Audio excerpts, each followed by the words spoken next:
તો જૂનાગઢ ભવનાથ મંદિરમાં વહીવટદાર નિમવાનો મામલો. ભૂતનાથ મહંત મહેશગીરી બાપુ બપોરે પ્રેસ કોન્ફરન્સ કરશે. પ્રેસ પૂર્ણ થયા બાદ ભવનાથ મહાદેવને જલાભિષેક કરશે. ભવનાથના પૂર્વ મહંત હરિગીરી પર ગંભીર આક્ષેપો કર્યા હતા.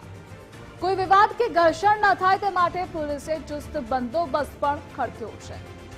ડીવાયએસપી સહિતનો પોલીસ સ્ટાફ બંદોબસ્તમાં તહેનાત છે.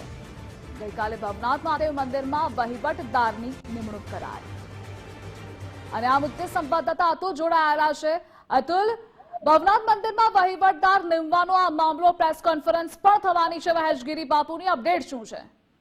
જી ધ્રુવી, આપણને ચોક્કસ જણાવ્યું કે જે રીતે ભવનાથ મંદિરના મહંતને લઈને છેલ્લા ઘણા સમયથી વિવાદ ચાલતો હતો, જે વર્તમાન મહંત હતા હરિગીરીજી, તેના મહંતાને લઈને અનેક પ્રકારના પ્રશ્નો ઉભા થયા હતા અને જે વહીવટદાર જે અહીંયા નિમાણા છે તેને લઈ અને જૂનાગઢની અંદર એક ભવનાથની અંદર જે પ્રથમ વખત છે તે વહીવટદારનું શાસન થયું છે.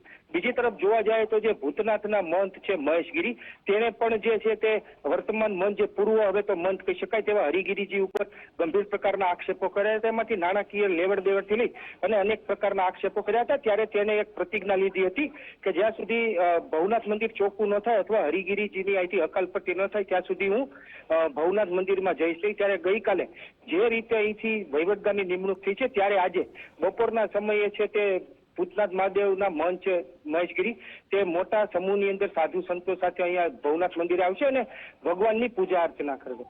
ખાસ જોવાનું રહ્યું છે કે જે પૂર્વ મહંત છે જે હરિગીરીજી, તેને લઈને અનેક પ્રકારના આક્ષેપો થયા હતા. જૂનાગઢના ધારાસભ્યએ પણ કલેક્ટર સાહેબને પત્ર લખીને કીધું હતું કે આની અંદર કોઈ પરંપરાગત જે મંદિર સાથે જોડાયેલું હોય, ભવનાથના મંદિર સાથે એના પરિવાર સાથે જોડાયેલું હોય, તેનું છે તે મહંતાઈ થવી જોઈએ. પણ કલેક્ટર સાહેબ દ્વારા છે તે ગઈકાલે જ વહીવટદારની નિમણૂક કરીને આમ જોવા તો એક પ્રકાર જે વિવાદનો છે તે અંત લાવી રહ્યા છે.